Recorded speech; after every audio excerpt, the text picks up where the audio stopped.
Greg Upchurch is on the phone. Our local buzzkill of the week is obviously Skin to Skin, and I want to get into that and the reason why you wrote that and everything. But first and foremost, you're a drummer first, Three Doors Down drummer currently, and you've been in like tons of bands, man. So to me as a drummer as well, it's cool to see you doing what I always refer to as like the Phil Collins or the Henley thing, where you're stepping out from the drum kit. And I'm jealous that you can do that because I cannot sing to save my life. So I'm jealous of you. Don't sell yourself short, because I never thought I could sing either. I still am not convinced, but this is the first time I've really sang before. And another thing that's cool about it, because drummers always root for drummers. Yeah, they do. It's true. It is. I mean, I don't know what I was telling my wife that, today. I was like, I can I interview tonight with the drummer. I was like, the drummers just love drummers. We love it when somebody's like, the only thing they tell us is what time to start. Yeah. It's kind of cool to It's like rooting for the underdog. Playing a bass guitar or whatever, No, it really is, man. You were in a band called 11 first. How long were you guys together for? Well, they were together before me. Oh, okay. They were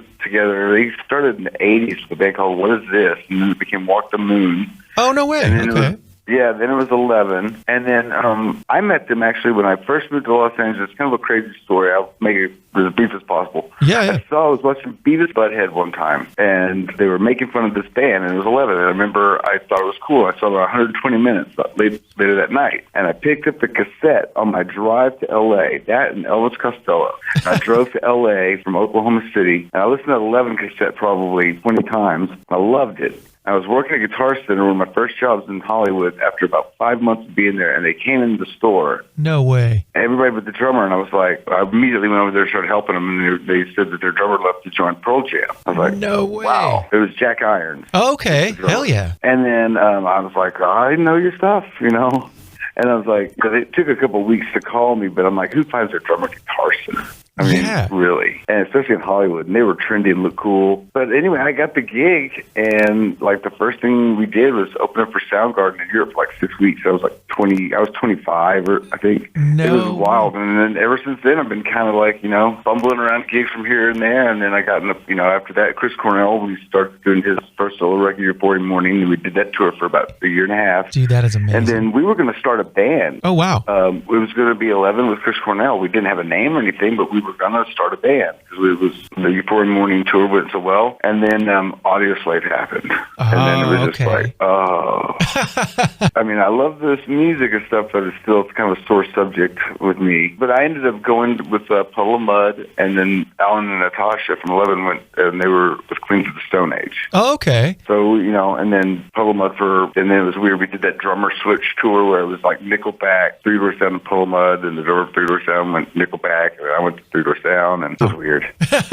I love the drummer switcheroo. That's crazy though, man. It almost sounds like a movie. Like you're working at Guitar Center, and this band that you like comes in, and then before you know it, boom, you're touring with Soundgarden, and that was like the peak of Soundgarden too. I imagine, like towards the end of the first era. It was Down the Upside tour. Oh, that's a great record. 96. That's awesome. Yeah, it was 96, and it was crazy. As I was put in perspective, I remember I was in a cover band in Oklahoma City, and we were setting up, and the white Bronco chase happened, the O.J. Simpson chase. And I remember I was on tour with 11 when the verdict was read. That's how fast. From when I moved to get a gig to touring. It kind of puts it in like a time perspective for me, because when I was out there, it seemed like forever. And then I look back, I was like, man, that wasn't long at all. That's like the dream coming true. It's all about putting yourself in the right positions and, going for it, really. Oh, absolutely, man. I mean, I think that's what it's really. Also, too, I think just connections and not being afraid to talk to people and ask. I mean, the fact that you approach them with that, if that never had happened, you probably wouldn't be here, which is a crazy thought. Well, the thing is, rock stars like to be recognized sometimes, and they weren't rock stars, but they were to me. Absolutely. And so I was in awe. I mean, to me, it's like I saw them on TV, and I was from Oklahoma. I'm like this kid and don't know anything. And they were, oh my God, you were on Beavis and Butthead, Yeah, we're talking to Greg Upchurch on the phone for the local buzz right now. And how was touring with Chris Cornell? Because that was coming right out of Soundgarden. I mean, I remember the Euphoria Morning record. That was huge at the time. Was that totally just like surreal for you being I'm assuming you're a Soundgarden fan? Oh yeah. It was very surreal. I mean, it took me a while. I mean, he was very calming. Like when you're on the bus hanging out and stuff and it's going down the road, it makes you feel very at home, Yeah. Not a rock star. But then again, you look at him and you're like, holy that's Chris Cornell. I'm watching A Bridge Over the River Kwai with Chris Cornell right now.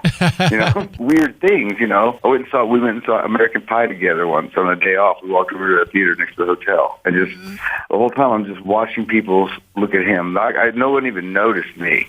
I imagine. You know what I mean? Yeah, he was so famous at that time. Yeah, but I mean, he was very charismatic. He was a rock star without having to act like a rock star. He was funny, clever, and obviously incredibly musically talented. He's a really good drummer. I've always heard that about him. Him and Matt Cameron are like at the same level, which blows my mind because Cameron's amazing on his own, you know? Oh, Cameron is my favorite. I mean, I think because it was the first show I ever did, and I got to watch him on the side of the stage, you know, right there next to him every night and got to know him. It's just such a big influence on me. I was just like, and then because just watching play, like make 7, 8 and stuff feels so natural. Some of the drum fills he does over those time signatures, you know, I'm not going to talk shop too much, but you know, they're tricky. Oh, you know, when you so get tricky. drum fills over these odd times. Oh, yeah. I've had friends that have been in cover bands. They've tried to do the Temple of the Dog songs, like the hits off that record, and they can't handle those fills, man, because they're so weird. They come in at these weird times, and, you know, it's very unassuming. He makes it look so easy, but it's harder than people realize, that's for sure. Well, if you're going to play, like I had to play, I did one of the Rare Hairs. Oh, no, I think it was his grunge night, new metal or new grunge, and the Ivans Brothers put it on, and I did a Temple of the Dog song. And like at 7, 8, it was pushing forward back. Yeah. And it's like when you learn those songs, you better learn them exactly the way he plays them. Oh, absolutely. You don't want to be jamming and just kind of, I'll get through it. No, you better learn it exactly how he's playing this thing. Did you play any Soundgarden songs when you were touring with Chris Cornell? I imagine he probably threw a couple in back then. Well, he did Fell in Black Days, but he did it by himself in the telly. But we did Boot Camp, and we did like Suicide. Oh, okay. So like Suicide, he wouldn't do the arrangement that the Soundgarden arrangements. Oh, okay. He wanted so Natasha, the keyboard player, like if you listen to it live, if you can find old versions of that from 99, 2000, the music's different. The beat still got that doom, doom, kak, doom, kak, doom, doom. You know, so it has the groove. Okay. But the chord progressions are different. And he sings the same melody over it, but it just sounds weird if you're not used to it. You know, he didn't want to do any Soundgarden stuff without Soundgarden. I could see that, especially at that time period. And I have a lot of friends. I never met Chris Cornell. Actually, at Cabo, we did play some festivals on the side stage, and Soundgarden was on the main back in those days.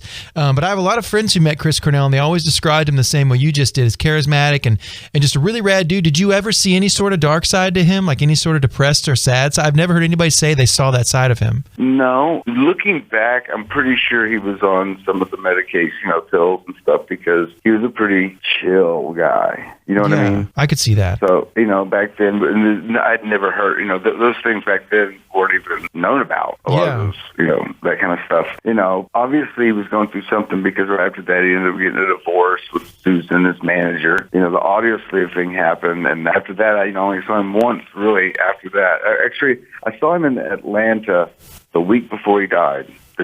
A week to the day before he died. Oh, wow. And I went to the show, and I got backstage, and he was gone. And I was talking to Matt and Kim, and I was like, "Where's Chris?" And he's like, "Oh, yeah, he went straight off the stage and got into his car, or got a car, the runner or whatever, run him to the hotel." Oh, wow, okay. And I was right up from the stage. And the thing is, I was talking to my buddy, he was there, and I was like, you know, knowing, you know, when you, as musicians, like, there's only 2 reasons you go from the stage to get out of the venue. Is like, you're depressed, or B, you're going home. One of those reasons, you don't just leave straight, have a car waiting for you. So, I mean, I don't know. I mean, and Matt was talking about how they were writing new songs. Well, obviously nobody saw it really coming. But that was a bad day. Oh, I can imagine. It was definitely one of those really unexpected. I remember seeing the news pop up on like TMZ or something and just not believing it. It just felt unreal. It was like, really? No way. Yeah, that one was strange. I mean, my wife, since I walked down the stairs, it's the first thing she said. She looked at me, she said, Chris is dead. I'm like, Chris? And she's like, Chris Cornell. I'm like, what? And I looked at my phone, and Alan, my old guitar player, had left me. I looked, and there was a text from him, and he said, something doesn't seem right. Oh, wow. And then obviously we were, you know, I was just stunned. It took me a while to get over that, because, I mean, he changed my life just so many ways, because I can say I was associated with him on a musical level, you know, playing with him. Like, automatically your people's respect level for you goes up. They're going to give you a benefit of the doubt. You know, it changes because you're associated with him. And, you know, I can say Puddle of Mud. People, whatever. You know, as soon as you say Chris Cornell, like, really? You know. It's one of those things. Yeah, he's definitely he's like an Eddie Vedder level guy, where it's like, yeah, you say that name and the respect is there. Iconic. He absolutely is, man. And then so you moved from the Chris Cornell tour, you joined Puddle of Mud. I actually saw you guys. I mean, obviously in the Cabo days we did play some shows together, and I mean, I don't know exactly what year it was, but I do remember us meeting Wes, and you guys were always great to us back in those days. But I do remember seeing you guys when I was in high school. I saw Puddle of Mud in 2001, I think it was, in St. Louis at this Christmas show where you guys opened up for Bush.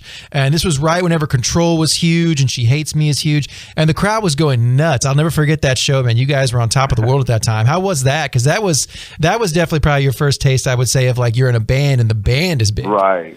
Yeah, I will say one thing, man. When that band was in its best, it was a good band live. I mean, you can say what you want about, not like their music or whatever, but live back then when we were like, really, you're in this moment, like we all dream about, like there's success in rock band. All of a sudden you look up and you're like, oh my God, you're just every week is another 100,000 sales. You're like, oh my God, we're traveling all over the world. Because we were doing festivals we would on tour with Stained, Cold, and Us. And then we were opening up and then we'd do the festivals and we'd be headlining the festival. Oh man. And we'd go back on tour and we'd still be opening up. That's amazing. You know what I mean? It was just like that band just flew up so fast. Most of it's a blur, a lot of it, because, we were all crazy and doing what we thought we were, Motley Crue, right? You're supposed to do this. That's what you think, It's and so true. It was a lot of fun. I mean, I'm not going to, I got too many stories. Actually, I don't even remember a lot of them, because I remember the guitar player was writing a book, and the publicist called me and asked me to help him out with some stories. I'm like, man, your guess is as good as mine, really.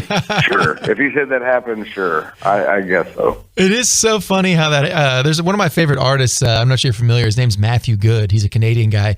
And Yeah, one of my favorite bands of all time, Matthew Good Band. And he wrote a book, and he literally opened up the book, and he was like, my profession, it's one of the most documented professions that there are. There's pictures, there's video, but I have no memory or little to no memory of it. And it's so true. When you're on the road, that stuff just kind of flies by. Then obviously you throw in, the stuff that we young rockers do, drinking and partying, then it even more blurs the line. You don't remember a lot of things. But what's your relationship with Wes now? I know he struggled for a while. It seems like Puddle of Mud, like, as far as like him, he seems to be, like, from what I've seen, like he's starting to get his stuff together and playing more shows. I know for a while he was having some episodes on stage and people were kind of mocking him. But I've always loved that band, and he was always so nice to me, so I've always defended him. But it seems like things are kind of getting back on track. Well, yeah, I talked to him not that long ago, really, and I saw him in Clarksville when they played here about 2 years ago, because I got sober about 5 years ago. Oh, nice. And I wanted to go see him and, support him. Yeah. Say, hey, bud, things are really good, if you follow this path, Yeah. really straighten things. It's not over yet, And he seemed pretty good to me. And then I know the guy, where he lives with a mutual friend of ours, and we trust him. Like, he doesn't let people in his house that are funky. You know what I mean? Yeah. So because the thing is if he's really goofy and silly and bounce off the walls, that means he's clean. I mean, if he's really quiet and kind of doesn't really that, then he's messed up. Does that make sense? It's like the opposite, I guess it would seem like, Maybe he's just naturally a goofy person. But, I mean, I wish him all the best, obviously. Yeah. I mean, I love the guy because, we always got along. Well, not always, but, you're in a band with somebody. But for the most part, we got along pretty well. No, it's so true. And it's such a weird dynamic being in a band and just the things that you fight about and things that you go through. It's funny because obviously in 2005, you joined Three Doors Down. And it's funny. I had Chris Henderson from your band on the show a couple years ago. He was pushing a band called Grimsley Rose, a great band. And he came up here with them, and we were talking about tour stories, and he literally said to me he had a memory of the most drunk person he's ever seen on tour was the singer of my band, Cavo, and there was apparently some drunken interaction, and he still tells that story to this day. And he said, I loved you guys, but it was borderline offensive how drunk he was. And it devastated my lead singer when I told him, because he had no memory of it. Oh my God. And that coming from Chris, who was a mess back then. And our singer, I don't recall him being all that drunk, so I must have not been around. Who knows? But that is amazing. But you joined the band. Was it 2005 you joined Three Doors Down? 2005. Yeah, correct. 2005. 15 years I've been in the band. Flies by. I mean, well, to be in existence for 15 years is a feat in itself. Oh, absolutely. And because I've been blessed to be with these guys for that long, for them to put up with me with my problems. And, I've pushed the boundaries, more than I should have, and they were patient with me. So I'm very thankful for them, absolutely, to be good to me. And Three Doors Down is one of those bands, like, I'm sure you can attest to this. There's certain bands that just become like a band that they are just kind of doing their thing. Like, you guys are like at the amphitheater level, and you just keep going and pumping out songs. And it's like, I love seeing that happen where bands can just kind of maintain that level. And I really think Three Doors Down's really done that. Well, I think it's also because the catalog is so vast. Oh, it really is. A lot of stuff. Like, if you can get 3 songs that are popular tour, that's pretty good. Oh, absolutely. 3 songs that are, that like the whole set is almost all singles. I mean, and it's one of those bands, like when we toured with them, I didn't know much about 3 Doors Down at the Puddle of Mud, but I was like, damn, I know this song. I've heard this. I didn't know these guys. One of those bands, like everybody that says, I'm not, like, I've actually had people, like, I don't know 3 Doors Down. I was like, yeah, I'm pretty sure you do. And, they'll come to the show, be family members or something, and be like, you got to do that song. I don't know that. Like we're definitely that band. You're going to know something out of this. Oh, it's so true. I mean, and even like Kryptonite, celebrating 20 years this year when that first record came out. And I don't think a lot of people even realize it's been 20 years. I'll never forget. I think I got that on like a CD single, a free one that they gave out at the record stores. CD single. Yeah, it was like a free CD single sampler or something. Single. Yeah, totally. And it's just funny to think that it's been 20 years. And how has it been for you guys as far as like the quarantine thing and all the tours being canceled? Were you guys supposed to be on the road right now during all this? Or did you have any shows booked? Well, we were supposed to be doing Europe in June. We were going to be doing the Download Festival, Rock'em Ring, Rock'em Park, all the big, awesome festivals there. And they canceled them. Yeah. We had shows booked around them, but we need the festivals, obviously, to be able to go to the rest of the shows. Yeah. We were going to Prague and, some cool places. And now that's not happening. And we were supposed to start a tour in July, U.S. go July, August, September, October. But I haven't heard, but, I'm not holding my breath. I don't know. Yeah. You know what I mean? So I don't know if they're trying to postpone things when concerts or what's going on. Well, it's tough to say, too, because I feel like, they're canceling stuff all the way up to October. And I feel like whatever the very first festival or very first big show that is booked, regardless of how long away it is, I feel like there's going to be some backlash with that. So I feel like one festival is going to have to eventually, when they decide that it's safe, they're going to have to really kind of risk some of the backlash. And I'm anxious to see what festival decides to do that. Rocklahoma. I just have a guy, it's probably going to be something like that. I don't know. What we've been doing is we've been writing. So it's kind of like, I haven't played a show since September 7th. Oh, wow. So we were already on a long break. And I was going to open up my own business and have this hopefully lined up perfectly. And then we go on tour again. So now we're just writing online, Zoom online. We get together once a week.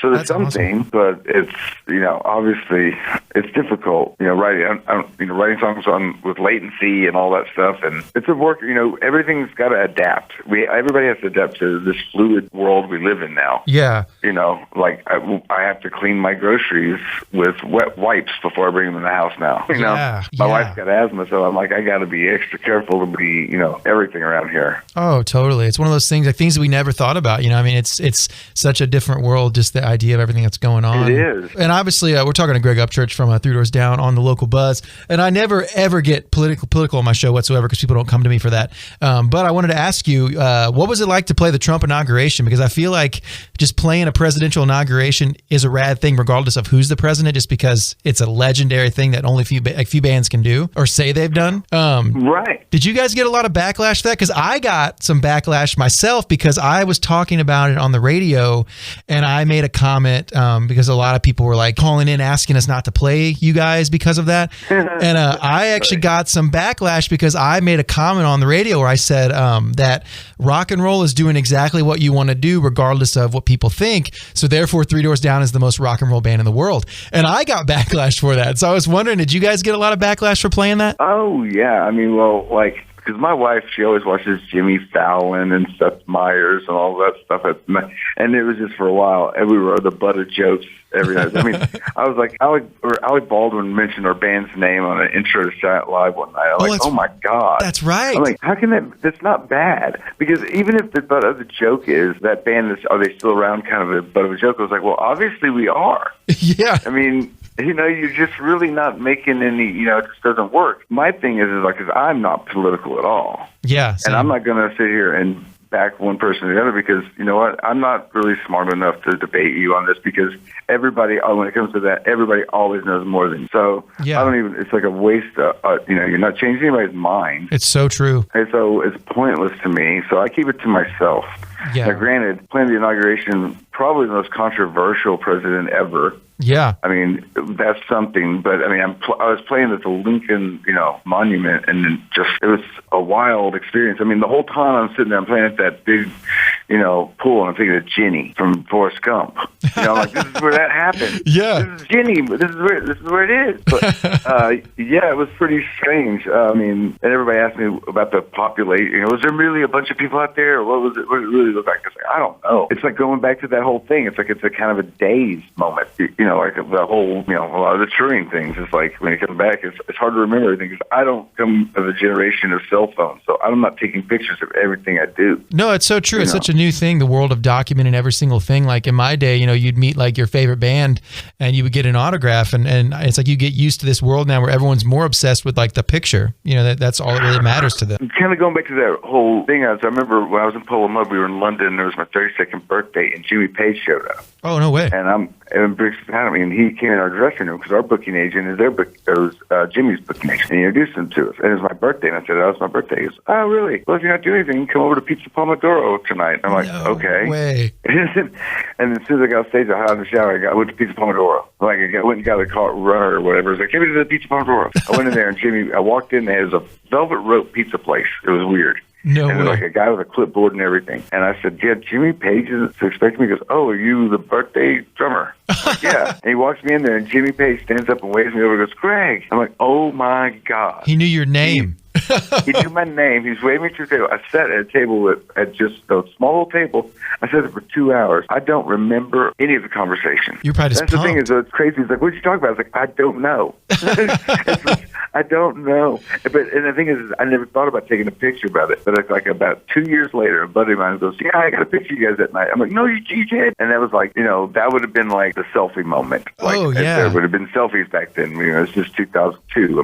We had cell phones, but they were flip phones and Oh, yeah. It'd been like a blurry picture, if anything. That's amazing. Right.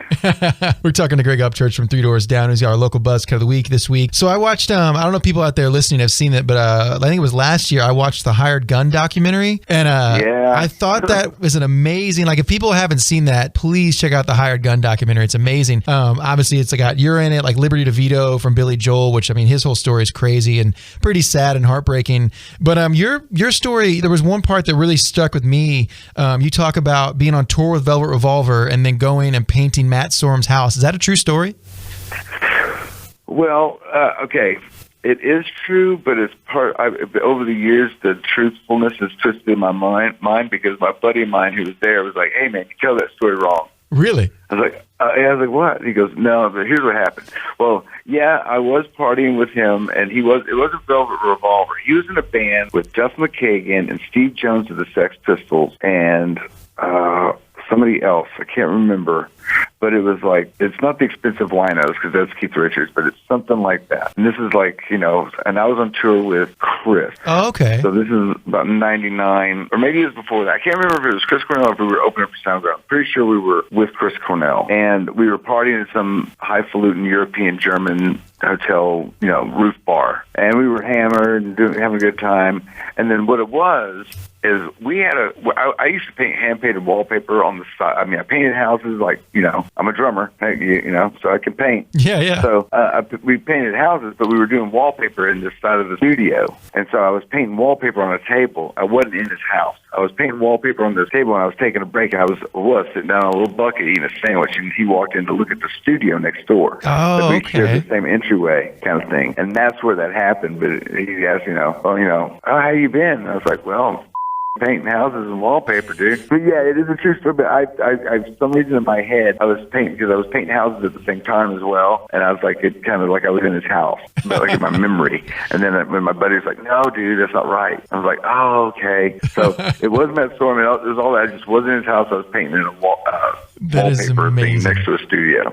I love that. And I feel like if it was any other city but Nashville, that story is more shocking. But I feel like when you live here, you're kind of used to people in bands that have day jobs. For instance, I think that story resonated with me when I watched the Hired Gun documentary because in the Cavo stuff, we had lost our record deal and things were kind of dying down. And we just had been on tour with Evanescence and Chevelle. And then I was here and I got a job as a waiter at a restaurant, which I was fine with. I'm not above anything. I didn't mind. It was a great place. And it was before the radio came along. And I was waiting tables tables, and in walked Evanescence, and I had to wait on them. And I just had been on the road for it was like 40 dates. And it was one of those soul crushing moments where, you're talking and there's just no way we were catching up. There's just no way around that awkward question of, would you like something to drink besides water? It was very much a real thing, but it resonated with me when I watched that documentary, because I was thinking, man, that's such a Nashville thing where you're working a job and you go out and do a big tour and come back and work the job again. It's so true. I want to get a shirt that says, I need money to support my drum habit. Exactly. And a drum habit's more expensive than a drug habit sometimes. It's really true. It consumes you just as much as crack cocaine. It really does. It really does. Talking to Greg Upchurch on the Local Buzz. And I really appreciate you taking the time to call in, man. I love the Skin to Skin song. It's so cool. When you sent it to me on Facebook before it was out, I was pumped just to check it out. And not that I was surprised that I loved it. I was just like, man, this is really good. And how did it come to be? Is the song about being quarantined? It kind of seems like it is from the lyrics. Yeah, I wrote it 3 weeks ago. I was in Oklahoma trying to open up a coffee shop. I'm I own a building in my hometown, this little resort town in Oklahoma, one red light town, and the building's actually at the red light. But I love it. It's on a lake. Lake Shawn and Gwen Stefani live there. They have a house there. So it's a nice little community. It's a cool town. And I had this building, and I want to put all my gold records and Billboard Music Awards, and I got a Grammy, and I want to put a collection of old vinyl records and have turntable in there so people can thumb through old records, put one on. I was like, that's a cool vibe. I want to create a place where I want to hang out. Absolutely. And then have an acoustic guitar there. You can sit and play a guitar or whatever. Anyway, so I've been working on it for a while, and then last year they passed the medical marijuana thing in Oklahoma, and the only place in town opened up right next door. Oh, wow. I'm like, man, this is a no-brainer. So I went and I was able to get my funding because, I got to get all my equipment and coffee and, so I had to get I'm a drummer, so I got to go get financing. So I got my financing all squared away. And I remember when I was doing that, getting that kind of nailed down, the South by Southwest cancellation thing happened. I was like, wow, that's crazy. Yeah. And then I came back home. I came here to Hendersonville, and everything started really shutting down. And the investors were like, I can't do it. Obviously now is not a good time to start a business. Oh, absolutely. So the guy who I rent my basement out, bedroom down there to, he's a monitor engineer for Craig Morgan. Oh, cool. And he's a whiz kid engineer in a studio. And he's like, you should write a song about this. And I was like, okay. And, so a day or two, I was sitting there and I was like, okay. And I came up with the first line, and I was like, next thing you know, I was off to the races. And I wrote this thing in 20 minutes sitting up here looking out my window. I went downstairs and I was like, dude, I think I finished the song. I said, really? I said, let's go. So the next day we went down and I tracked the bass, the drums, the bass, guitars, and sang. And then the next day we mixed. And then it was it. That's amazing. And it was done. And I was like, I never sang before. And I was like, man, I don't sound too bad, but it's I know we really worked on it, we had to really get me, I had to sing things over and over and over again because I'm just not a singer. I'm not used to you're too loud, your T's or your H's are too that kind of stuff. You're like, okay, I don't know this. So, but then we got it out. I was like, what are those tune cores and those CD babies and those disco kids? So I put it on one of those just to get it on Apple Music, and I'm just see what people think. And then I got an interview tomorrow or next day in New York City for a station that's going to start. They're like, we're going to campaign this, we're going to make this, we're going to blow this up. I'm like, go ahead, man. Crazy. I mean, I think what it is just, I think it's a good song, because it's a pop song, really. I mean, it's just a catchy pop song. The video works because it's kind of cool whenever you see it, somebody doing all the instruments, like a Dave Grohl kind of thing. I mean, musicians love that. I mean, I do. Me too. And then just the lyrics were really simple because I went back to that Willie Nelson quote, what's a good song? It's 3 chords and the truth. I'm like, how do I feel right now? How do I really feel? Yeah. And just all I got to do is make this rhyme somehow. And like I was talking to you before, the drumming, I think, helps with your songwriting because you can really figure out your syllables rhythmically how you want that melody to go. Because of the way, it's like a dance. The rhythm of the vocals and the rhythm of the drums they work together. And when they do, they're nice, It's lovely. And I feel like the lyrics too, it's such a time in the world where, everyone is thinking the exact same thing you're thinking. So it definitely, if it resonates with one person. But everything is depressing. I was watching that Pepsi Around the World. What was it? Everybody, on live TV doing these songs. Oh, yeah. And it's just depressing and sad and oh my God. And I was like, so I think that's why my song is kind of resonating a little bit, because it's not sad. It's like kind of pissed off, but it's going to be okay. Oh yeah. It's okay to be pissed off too. No, absolutely. You know? And I think it's like a yearning for wanting, like, you know, skin to skin, to like see someone in person, which everyone can feel that. And was it weird to like hear your voice? Cause like, I feel like when you're a drummer, how was it the first time you heard your voice on recording? Were you like afraid to show people, or? Oh, I hated it. The Marshall, the engineer, Marshall Baston, he was like, no, it doesn't sound bad. And I was like, are you kidding me? And I'm like, it is just like this natural reaction, I guess, for most people. It's like, maybe I'm just going to have to overlook this, because I definitely want to, you know, I've already got other songs written. So now I didn't put vocals on. So I'm like, well, I guess I'll go. Because my thing was, I want to find somebody else to sing this stuff. You know, I was like, I can play instruments, but I can't sing. So I'll get somebody else to sing it. And so obviously now I'm not getting anybody to sing it. And I wrote this song. I'm like, man, this song has to be done now. It's topical. We got to record this song now. I'm not going to get anybody here to sing it when this coronavirus is over. Then it's pointless. So I'm like, well, I'm going to go ahead and just, you know, I told Marshall, be patient with me. Kind of let's see what we can do. And then I did it. And then all I did, man, was just give me confidence. Like, man, I can do this. And I think that's what all I needed was just something like, is people really liking this song? And I just get a kick out of it. Like, it's exciting. I've never kind of gone through anything like this before. You know, as a drummer, you know, we're on the other end. We don't deal with people calling about wanting to manage you. Like, I already gotten calls, dude. Last week, I was just like people calling about inquiring about management. Oh, no way! That's crazy. Deals. I actually called Kevin Martin from Candlebox. Oh, nice. Last night, and I was like, Kevin, here's my story. You know, I got these people coming after me this, and somebody's wanting to do this with me, and he's like, no. He goes, I will pay you money to not do that. That's incredible. He's like, that's your song. You own it. Hold on, that's yours. Don't let anybody. I was like, okay. He goes, let it happen organically. He's like, I love this song. He's like, man, just let it happen naturally. Yeah. Don't force it. If it happens, it happens. But he goes, it's working just fine right now, because radio stations are actually throughout the country starting to add this on regular rotation. And I don't have a deal. You know, it's just me. Yeah. And I think it's because of the topic of it, and it's like a lot of people feel like, you know, they need to hear this song right now. Absolutely, man. I mean, it's definitely a thing where being totally independent like that is amazing. And you're kind of like a much cooler Santana, you know, because Santana always had other people singing, but so I always kind of thought the Santana stuff was cool, but kind of lame. You're playing everything. Right. So you're like a much cooler Santana. That's an awesome reference. I'm going to keep that. I'm going to share it. I'm like Santana, but cooler. That should be your bio. And imagine like whenever this song keeps like growing like it has been, by the time Three Doors Down gets going again, you can walk into rehearsal and go, boys, things are going to change because I'm a pop star now. Yeah. I don't know if that'll happen, but you know, I'm riding the wave as long as I can. Yeah. You know what I mean? It's like, absolutely. I don't know. I mean, because like people, like I was saying about management, like, did you need to start a solo career? I'm like, I've never once ever dreamed of or wanted really to be a front man. You know, like when you're a kid, you practice, you know, with a guitar or a hairbrush as a microphone. I never did that. I was always on the drums. I wanted to be Peter Criss. You know, I wanted, you know, that's what I was always enamored with. So, and of course, you know, I just think the universe, just like my wife says, it's just because you didn't plan on this, that's why it's happening. Oh, absolutely. Some of the like biggest, best songs come from like accidents, or like some of the best careers seem to come unexpected accidents. You know what I mean? Yeah, I mean, I hate to say it, but like if Kurt Cobain doesn't do what he did, do we have the Foo Fighters? Really? Yeah. No, that's a very good point. I was thinking about that a lot too. It's like the things that lead us to other things and tragedy and things like that. So yeah, it's like it's one of those questions like the alternate universe we'll never see. It's so true. Yeah, I mean, I'm hoping that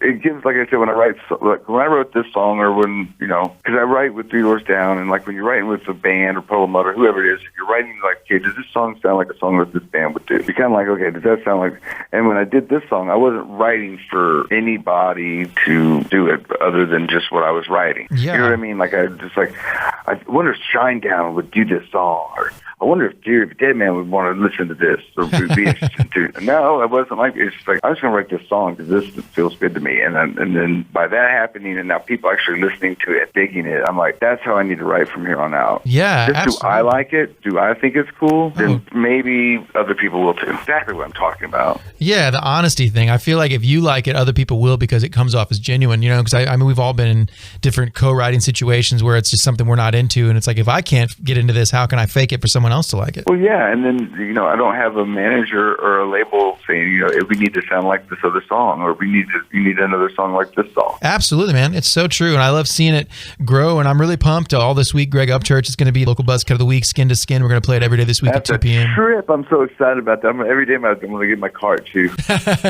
No, I love that, man. I was excited. Our PD loved it. I sent everything over to get it approved, and they loved it, so it worked out great. I was so pumped. Yeah, I'm excited about it because, I listen to Buzz all the time, and it's just weird. That was the first time that whenever you guys played it, because my buddy in Oklahoma played it on his station, and obviously I couldn't hear it. Yeah. So it's not the same. So, and you played it, and I went out in my car, and I was like, I got to hear me singing and playing all this in a car, because that's how you know. It's true. The drive test they call it, or like the car test, I should say. But yeah, it's so but true. Because I haven't been in my car in like 2 weeks. I was like, I'm going to go get in my car, and turned out I was like, hope it start, and then it came on, and I was like, oh my God, I'm listening.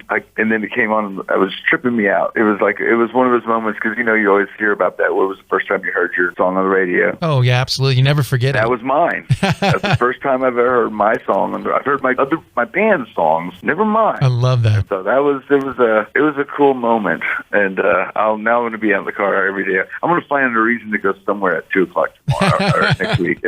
My honey, I got to go because she doesn't want me going anywhere. I'm just going to drive. Yeah, just a nice, safe drive around the town, listen to your tunes. I love that, man. Exactly. Turn it up and go. You put it on the buzz. I love it. Well, dude, I appreciate you calling in so much, man. It means a lot to get to talk to you on the phone and listen all this week for the song. The song right now, Skin to Skin's up on Spotify and all those places, I assume, right? You can stream it anywhere? Yeah, Spotify. I just started an Instagram yesterday for my music. So it's cool. Greg Upchurch _music. Awesome. And it tripped me out. When I got on my phone, I had 2 new followers, and I looked, and it was Kevin Martin and Ed Kowalczyk. That is awesome. I was like, I got 2 rock stars following me, and I got like 40 followers right now. That's awesome. So cool. But 2 cool ones right off the bat. I got that in Facebook. Everything's Greg Upchurch Music. So Facebook, Greg Upchurch Music. Instagram, Greg Upchurch _music. And YouTube, same thing, Greg Upchurch Music. It's all brand new because, like I said, this is unplanned. I didn't plan on starting Greg Upchurch Music anything until a week ago. I love it. And here we are. And once all this passes, man, I'd love to have you come into the radio station once all this passes and have you hang out and do a proper in the studio hang. Wait. And it's just weird. It's like now I did a phone or a PSA for some radio station. And it was like, hey, this is Greg Upchurch from Greg Upchurch. It's like, wow. Oh my God. Yeah. It's tripping me. It's just, anyway, I'm just enjoying it. As you should. Check out Skin to Skin, Greg Upchurch, all the streaming websites, our Local Buzz Cut of the Week all this week.